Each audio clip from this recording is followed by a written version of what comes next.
Bueno, estamos aquí con el economista Guillermo Nielsen, como decíamos, ex negociador de la deuda de los dos últimos stand-by que negoció la Argentina, los negoció aquí el hombre que está con nosotros, Guillermo Nielsen, y además fue secretario de Finanzas de dos expresidentes, de Eduardo Duhalde, de Néstor Kirchner. Gracias por venir, Guillermo. No, por favor, gracias a ustedes. Lo primero que te quiero preguntar es una pregunta medio chistosa, pero hoy el jefe de gabinete, Jorge Capitanich, que se tenía que enojar con un montón de gente, porque en realidad estaba enojado por otra cosa, seguramente consigo mismo, tal vez con la presidenta, se enojó con los economistas, porque dice que tiran mala onda, en fin, y dicen que responden a oscuros intereses políticos, económicos. ¿Vos a qué interés respondés, Guillermo Nielsen? Empieza pesado el reportaje, empieza bravo porque me siento como descubierto, ¿no es cierto? Yo si fuera a tener que responder eso con cierta seriedad, como me parece que hay que responderlo, sí, yo diría que yo respondo a los intereses de la mayoría silenciosa. O sea, me gustaría pensar que respondo a los intereses de la mayoría, sino de la totalidad de los argentinos que quieren vivir mejor, quieren que haya un debate de políticas económicas para mejorar, para que sus hijos mejoren, para que sus nietos mejoren. Yo estoy pensando en toda esa gente, suponte que en días como el de hoy, que son un diluvio, esa gente que tiene por ahí que tomar tres medios de transporte distintos desde el conurbano para venir a trabajar a la capital. A mí me gustaría pensar que yo en algún sentido los represento. Además, Guillermo, vos, por supuesto, has sido secretario de Finanzas en el gobierno de Néstor Kirchner, después has sido embajador en Alemania. Creo que ahí has, digamos, no solo representando a la Argentina en Alemania, sino también asesorando seguramente al gobierno en muchas materias financieras. Y también cuando volviste a Argentina, me acuerdo que estuviste tratando de ayudar y de encarrilar, por decirlo de algún modo, a Guillermo Moreno, tratar de que él comprenda algunas reglas básicas de la economía, pero no lo lograste. No, bueno, yo no sé si fue tan fuerte, en todo caso sí, con Guillermo Moreno teníamos un cierto diálogo hasta que hubo un punto donde realmente no tenía más sentido seguir dialogando, y lo digo lamentándolo porque creo que en el fondo es un buen tipo que se lo fagocitó el personaje. El personaje que él creó terminó comiéndolo. Sí, ha sido... Pero hoy estamos realmente pagando las cuentas del modelo sí, por Moreno. Supuesto. Mira, es más que el modelo Moreno. Yo creo que desde el punto de vista de diseño de política económica veníamos mal desde la lamentable intervención al INDEC a partir de enero del 2007. Fue un error gravísimo. ¿Ustedes ya no estaban? No estaban. Nosotros nos fuimos en noviembre del 2005. Pero en el 2007 comienza la intervención y el manoseo de las estadísticas del INDEC, que me parece que fue terrible, terrible.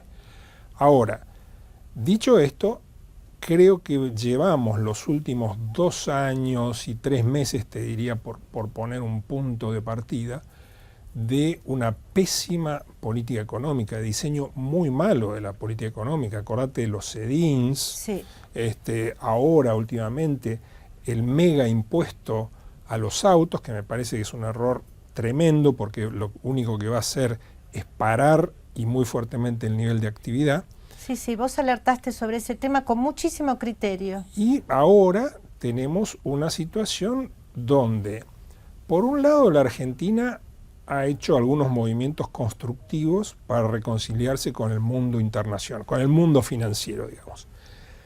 Pero muchos de esos movimientos, en realidad, quedan ensombrecidos o diluidos por las formas y los desaciertos en cómo el actual equipo se comunica con el mercado. A ver, antes de entrar cómo se comunica con el mercado, ¿cuál es o qué pudiste hablar? Supongo que conocerás a muchísimos de los actores de Wall Street, del mundo financiero norteamericano, europeo. Sí. ¿Cómo evalúan, qué dicen, qué opinión tienen sobre la devaluación argentina? La última devaluación argentina. Están muy preocupados. ¿Por qué? Están muy preocupados porque el mensaje de la forma de devaluar realmente fue pésimo. ¿Vos te acordás? Sí, lástima, lo podríamos pasar por ahí, Sí. porque aquí tiene que estar en el archivo, cuando Kapitanich y Kisilov anuncian la devaluación, Sí. dice unas palabras Kapitanich, se retiran y Kisilov vuelve y toma el micrófono. Ahí estamos lo de las formas. A ver, Eso, dale. no, pero Sí, sí. lo que dijo Kapitanich más o menos era, bueno, esos que nos quisieron hacer creer durante una década, lo del 1-1, y ahora nos quieren hacer que ese 13-1, bueno, sonó y fue interpretado por el mercado como que la devaluación venía desde el rencor, no venía desde un diseño cuidadoso de política económica, cuando en realidad la devaluación, este gobierno la está esquivando desde hace por lo menos 2 años o 3 años, está gambeteándola y ha postergado, ha dejado que la inflación siga, ha continuado financiándose en forma espuria con el Banco Central, ha continuado debilitando el balance del Banco Central y claro, la inflación está fuera de control. Y a mí me parece que en estos momentos hay una confusión muy grande y esto preocupa en Wall Street porque se le quiere adjudicar a la devaluación la inflación. Eso no es así. La inflación ya venía. Claro. En todo caso, la devaluación ayuda en esta tendencia al alza de la inflación. Y esto obviamente ha caído muy mal fuera del país, a pesar de que, fíjate vos, nos encontramos con gente acostumbrada, los que tienen activos argentinos, son gente que tiene estómago, son gente que están acostumbrados a comprar papeles de países riesgosos. Claro. Pero están realmente muy preocupados porque ven a una política económica totalmente desorientada. Claro, es decir, están de acuerdo tal vez con la medida porque Claro, en parte les parece racional, pero se dan cuenta por este gesto de Kichilov cuando dice esto de Claro. Enojado con los Que de no, la convertibilidad y qué sé yo, que lo hace... Lo hace contra natura, digamos. Claro, claro. Sí. Entonces no es un mensaje de credibilidad. Además Sí. tampoco han, digamos, habitualmente, bueno, vos has sido secretario de Finanzas, ¿cómo hace habitualmente un equipo económico cuando toma una medida, digamos, de estas características para justamente generar credibilidad? ¿Se comunicará con los actores financieros? Mirá, ¿Hablará? ¿Cómo harías vos en una circunstancia? Si a vos te hubiera tocado devaluar o a tu equipo, ¿cómo mirá, lo hubieras hecho acá, en este momento? Acá es buena tu pregunta porque además está Eduardo Amadeo. Que después lo escucharemos, No, lo pero tenemos que entrevistar a Eduardo Amadeo, pero ex embajador de los Estados quiero Unidos. traerlo en base a tu pregunta. Estábamos en la primera etapa del gobierno de Duhalde. Yo estaba en el directorio del Banco Central, estábamos empujando con Jorge Reme, Jorge Todesca, Eduardo, todos tratando de ordenar la crisis y la salida que se presentaba absolutamente desordenada. Y Eduardo me llamó una tarde para decirme, Guillermo, mañana te están esperando en tal canal de noticias, en TN concretamente, mañana a la mañana tenés que estar a las 8 de la mañana para anunciar que vamos a una flotación del tipo de cambio. Entonces, no quiero extenderme, pero lo que hicimos fue pelotear cómo presentarlo, cuál es la forma correcta, cómo hacerlo, etcétera, y lo hicimos antes de que se abra el mercado. Porque, ¿sabes una cosa? En esto no es cuestión de ser honestos, hay que parecer honestos. No se devalúa en el medio de la rueda. Claro. Vos anunciás la devaluación o la política va a seguir antes. Bueno, qué buen dato, no se devalúa en medio de la rueda. Un gesto, a ver, ¿cómo decir? Digamos, de transparencia. Claro, y además de respeto, ¿no? De decir, Absolutamente. sabemos que estamos tomando una decisión Mirá, complicada, la devaluación, no la queremos hacer más complicada de lo que ya es. No, pero la devaluación es de las medidas más complicadas de la política económica. Y es mucho más complicada esta devaluación que cualquiera de las anteriores. Y esto es algo que no emerge con claridad en la discusión que uno lee en los diarios de estos días. A ver, me interesa, porque qué? Justamente el gobierno lo que trata de decir es que esta es mejor, de que es a favor de la equidad. Vos decís que no, que esta es peor. No, yo lo que te digo es que esta es más compleja. ¿Por qué? Porque la Argentina cambió. Normalmente en la historia argentina, una devaluación te mejoraba la posición fiscal, o sea, aumentaba los recursos que tenía el Estado y le daba un respiro a una situación de restricción de recursos presupuestarios, básicamente por los impuestos a la exportación de las commodities agropecuarias, concretamente la soja, el maíz, la carne, etc. Siempre una devaluación era algo positivo para las finanzas del Estado. ¿Qué es lo que ha pasado en la última década en forma gradual hasta niveles realmente muy desequilibrados?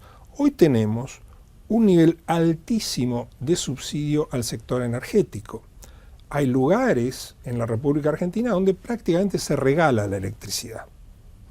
Entonces, como la energía está dolarizada, vos por primera vez tenés una devaluación con impacto fiscal negativo. Y no es un tema menor. ¿Por qué?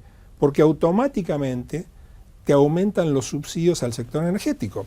Esta discusión que vimos estos días entre Shell, el gobierno nacional, acusándolo de ser al presidente Shell la peor lacra, etcétera, etcétera, y después, bueno, retrotrayendo los precios. ¿Cómo se retrotrayeron los precios? Tocando el tipo de cambio de referencia para la comercialización del crudo. Y esto, salto de tema, ¿no? Sí. Estoy cambiando un poco el tema, pero te anuncio que este va a ser un tema fundamental. Porque ¿qué tenemos? ¿Cuál es el problema que tenemos en estos momentos en Wall Street, en Londres, incluso domésticamente? Un problema de credibilidad, de estabilidad de las reglas de juego. Vos no podés cambiar, porque tenés temor de la inflación, no podés cambiar el tipo de cambio de referencia del sector energético. Claro. No lo podés hacer. Como no podés... Claro, porque se trata de un commodity, digamos, es algo real. Acá tenemos en juego vaca muerta. El país, algunos serán conscientes, otros no, el país está jugado a que lo de vaca muerta resulte positivamente y puede resultar positivamente. Pero hay que tener ante todo reglas de juego estables. Y en este sentido, en el sentido de la incertidumbre por errores de manejo de la política económica, te señalo otra cosa. A ver. Y ayer se veía como una victoria que el tipo de cambio oficial bajara de 8. Sí. Eso es un error, eso es un error. Si vos te jugás a que el tipo de cambio tiene que ser 8 y tenés mayor oferta, tenés que comprar dólares y incrementar reservas. Vos no andás toqueteando. Se hizo eso un día y después lo cambiaron.